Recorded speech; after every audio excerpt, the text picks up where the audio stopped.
Olá, tudo bem? Nesse vídeo eu ensino como fazer uma saia para festa junina.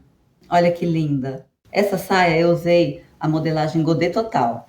No vídeo eu vou ensinar a fazer essa modelagem do zero. Ó, você pode fazer assim com 3 camadas, como eu fiz, ou pode fazer só com 2, ou pode fazer com uma só, ou se quiser pode fazer, acrescentar mais. Fica a seu critério. E você também pode usar essa modelagem para fazer uma saia para o dia a dia. Afinal, saia godê é muito legal. Olha que linda, gente. Eu tô apaixonada nessa saia. Bora pro vídeo? Não esquece aquele like, se inscrever no canal. E é isso, gente. Até a próxima. Boas festas, porque junho é lindo.